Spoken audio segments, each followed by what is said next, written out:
అందరం బాధితులు అవునా కాదా అని మిమ్మల్ని అడుగుతున్నా. అది ఏ విధంగా కూడా మీకు చెప్తాను ఇప్పుడే. నేను ఒక విషయం మీద చూడండి, ఇక్కడ ఈ జిల్లాలో 365 కోట్లతో జైన్ ఇరిగేషన్కి నేను శ్రీకారం చుట్టాను. అది వస్తే ఏవైనా మొక్కలు కావాలంటే పెంచడం, ఫుడ్ ప్రాసెసింగ్ పెట్టడం అవన్నీ వచ్చేటివి. దాంతో అతను వస్తానే దాన్ని తరివేశాడు. ఇంకో పక్కన నందికొట్కూరులో 650 కోట్ల రూపాయలతో మెగా సీడ్ పార్క్ ఎస్టాబ్లిష్ చేశాను. అది కానొచ్చుంటే ఈ కర్నూలు జిల్లా ప్రతి రైతు విత్తనాలు పండించేవారు, ప్రాసెసింగ్ అయ్యేది. ప్రపంచానికి మొత్తం విత్తన సరఫరా కేంద్రంగా ఈ నంద్యాల జిల్లా ఉండేది. దాన్ని పుణ్యం కట్టుకున్నాడు. ఇంకో పక్క మీరు చూస్తూ ఉంటే ఎమ్మిగనూరులో టెక్స్టైల్ పార్క్ కోసం నేను ఆ రోజు శాంక్షన్ చేస్తే అది కూడా పోయింది. ఇంకో పక్క ఇక్కడే ఓర్వకల్లో 15 నెలల్లో ఒక ఎయిర్పోర్ట్ నిర్మాణం చేసిన ఘనత తెలుగుదేశం పార్టీది. అక్కడే ఓర్వకల్లు ఇండస్ట్రియల్ టౌన్షిప్ కూడా ఎస్టాబ్లిష్ చేశాం. ఒక స్టీల్ ప్లాంట్ కూడా వచ్చింది. అదే నేనుంటే కర్నూలు ఒక పారిశ్రామిక వాడగా హబ్గా తయారయ్యేది. ఈరోజు మా తమ్ముళ్ళు మెగా డిఎస్సి కావాలి అని మా తమ్ముడు ప్లే కార్డు పెట్టుకొని వచ్చాడు. ఆ విషయం కూడా నేను మాట్లాడతా. ఇంకో పక్క ఇక్కడనే 6000 మెగావాట్లతో సోలార్ పార్క్ ఎస్టాబ్లిష్ చేశాను. అది ప్రపంచంలోనే అతిపెద్ద సోలార్ పార్క్ ఇది.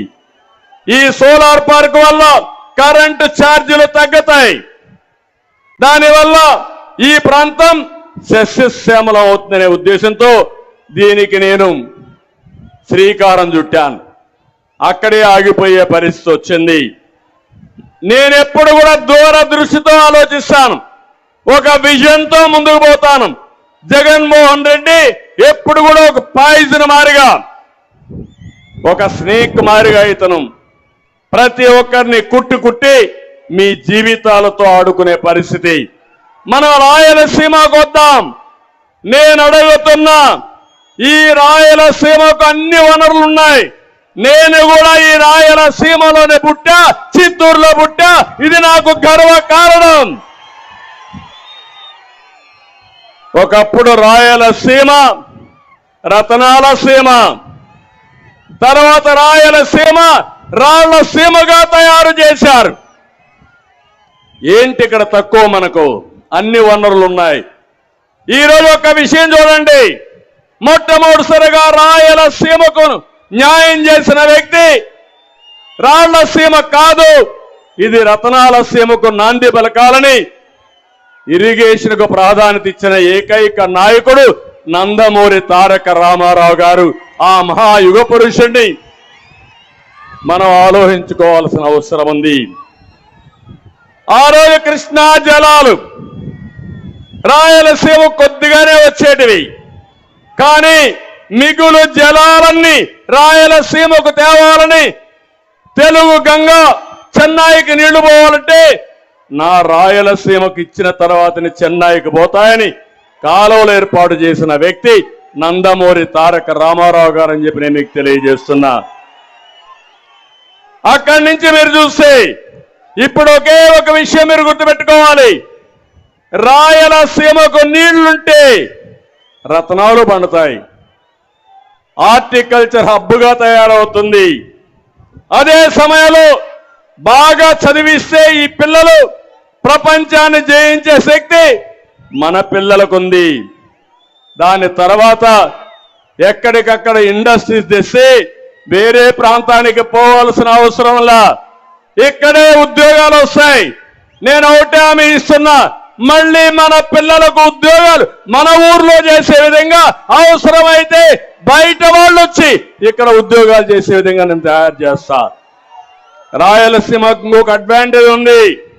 ఒక పక్క బెంగళూరు, అనంతపూర్కి దగ్గర, కర్నూలు, హైదరాబాద్ దగ్గర, ఇంకో పక్క చెన్నైకి దగ్గరగా సత్తివేడు ఉంటుంది, చిత్తూరు జిల్లా ఉంటుంది. ఈ గాని ఉపయోగించుకుంటే ఎక్కడికో వెళ్ళిపోతాం. నేను ఆ రోజు ఆలోచించాను. ఇంకో పక్క ఏదైతే రోడ్లు మౌలిక సదుపాయాలు, ఈరోజు ఈ రోడ్లు ఉన్నాయి.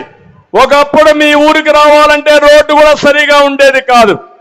ఈరోజు మీరు చూస్తున్నారు, నేషనల్ హైవేస్ వచ్చాయి, విమానాశ్రయాలు వచ్చాయి. ఈరోజు మీరు చూస్తే ఇక్కడే కర్నూలుకి ఓర్వకల్లో విమానాశ్రయం కట్టాం, కడప విమానాశ్రయాన్ని రన్వే పెంచాం, తిరుపతి ఇంటర్నేషనల్ ఎయిర్పోర్ట్ చేశాం. ఇవన్నీ చేసిన పార్టీ తెలుగుదేశం పార్టీ అని మరొక్కసారి మీ అందరికీ తెలియజేస్తున్నా. ఇంకో పక్క ఇరిగేషన్ మీరు ఒకసారి చూస్తే, నేను వచ్చిన తర్వాత ముచ్చుమర్రి, సిద్ధాపురం, పులకుర్తి, గోరకల్లు ఇవన్నీ పూర్తి చేశాం. పులికనమ అవుగు టన్నులు పూర్తి చేశాం.